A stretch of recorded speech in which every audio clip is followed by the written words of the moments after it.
పార్కులో వివిధ రకాలైన ఇండస్ట్రీస్ వస్తాయి. పేపర్ అంతా కూడా సెగ్రిగేట్ చేసి పేపర్గా తయారు చేస్తారు. గ్లాసులన్నీ కూడా సెగ్రిగేట్ చేసి మళ్ళా గ్లాసులు తయారు చేసుకుంటారు.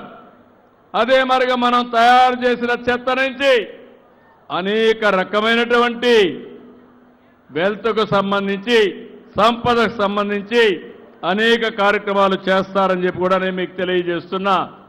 అందుకని తిరుపతి భారతదేశానికి ఒక ఆదర్శం కావాలి. ఇప్పుడే నేను చూశాను, ఒక వ్యక్తి అయితే చెత్త నుంచి సంపద సృష్టించే దిశగా ఈరోజు ఇక్కడే డెమాన్స్ట్రేట్ చేశాడు. బెంచ్లన్నీ తయారు చేశాడు. పార్కుల్లో బెంచ్లుగా కూర్చోవేసి మనం కూర్చునే అవకాశం ఉంది. ఇంకో పక్క చిన్న చిన్న డస్ట్బిన్లు తయారు చేసి మన కారులో పెట్టుకుని, మనకందరికీ ఒక దురలవాటు ఉంది, కారులో చెత్త రోడ్డు మీద వేస్తాం. పోతూ పోతూ తిన్నంతా వేసుకుంటూ వెళ్తాం. కానీ ఈరోజు ఆ డస్ట్బిన్ చూస్తే పక్కనే ఉంటుంది. మీరు తిని దాని మీద దాంట్లో వేసి మీ ఇంటికి పోయినప్పుడు ఆఫీస్కి పోయినప్పుడు తీసుకుపోయి డస్ట్బిన్లో వేసి అప్పుడు రోడ్లు క్లీన్ చేసే పరిస్థితి రాదు. మీరు కూడా బాధ్యత కలిగిన పౌరులుగా ఉంటారు. ఈరోజు మాత్రం మీరంతా మంచి కారు 20 లక్షలు 50 లక్షలు కోట్లు పెట్టి కారు కొంటారు. మీరందరూ ఆలోచిస్తారు, మీ కారులో మాత్రం చెత్త వేయరు, తీసి రోడ్డు మీద వేస్తారు. మీ ఇల్లుంది, మీ ఇంట్లో ఊడుస్తారు, ఊడ్చి ఎక్కడేస్తారు? మీ ఇంటి మీద రోడ్డు వేస్తారు, రోడ్లో వేస్తారు. మీ ఇల్లు మీదనుకుంటారు, రోడ్డు మీది కాదనుకుంటారు. మీరు పీల్చే గాలి ఎక్కడి నుంచి వస్తుందని అడుగుతున్నా. మీ ఇంట్లో నుంచి వస్తుందా? బయట నుంచి వస్తుందా? లేదా? కలుషితమైతే కలుషితమైన గాలి పీలుస్తాం.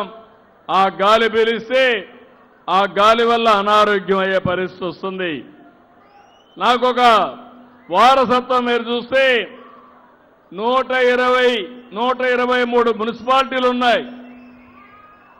వీటిల్లో ప్రతిరోజు 9,000 వ్యర్థాలు, మొత్తం వేస్ట్ అంతా కూడా 9,000 మెట్రిక్ టన్నులు వస్తుంది. దీంట్లో తడి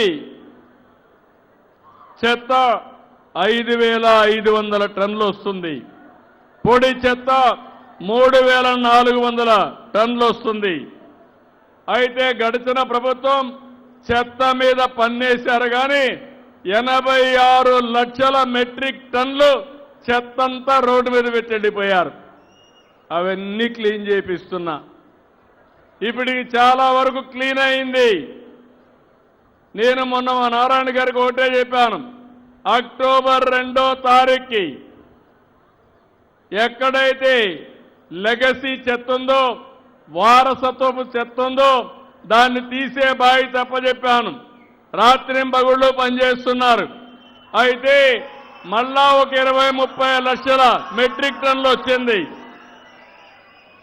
అక్టోబర్ 2వ తారీఖుకి 85 లక్షల మెట్రిక్ టన్నులు ఖాళీ చేయించే బాధ్యత, పూర్తి చేసే బాధ్యత ఈ ప్రభుత్వం తీసుకుంటాం. ఇటీవల వచ్చిన 20 లక్షల చెత్త కూడా డిసెంబర్కు పూర్తి చేసి ఈ రాష్ట్రంలో ఎక్కడ కూడా రోడ్డు మీద కానీ డంప్ యార్డ్లో కానీ చెత్త లేకుండా చేసే బాధ్యత మాదని మీ అందరికీ హామీ ఇస్తున్నా. ఈరోజు దీనికోసం 2,000 విద్యుత్ వాహనాలు పెట్టాం. అక్టోబర్ 2 కంతా ఇస్తాం. దీనికి చూస్తే దగ్గర దగ్గర 30 కోట్ల రూపాయలు ఖర్చు అవుతుంది. ఆ డబ్బులు కూడా ఇస్తున్నాం. ఇది కాకుండా డోర్ టు డోర్ కలెక్షన్ ఒకప్పుడు 34% ఉంది, దాన్ని ఇప్పుడు 68% తీసుకెళ్ళాం. అదే మరి విజిబిలిటీ క్లీనినెస్ చూస్తే 72% చేరింది.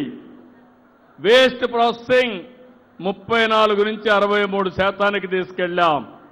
నేను ఒకటే మిమ్మల్ని అందరినీ కోరుతున్నాను, ఈ సందర్భంగా రాష్ట్రంలో ఇంటింటి దగ్గర చెత్త కలెక్ట్ చేసే పనికి శ్రీకారం చుడతాం. ఎక్కడా చెత్త లేకుండా చేసే బాధ్యత ఈ ప్రభుత్వానిదని మరొక్కసారి మీ అందరికీ విజ్ఞప్తి చేస్తున్నా.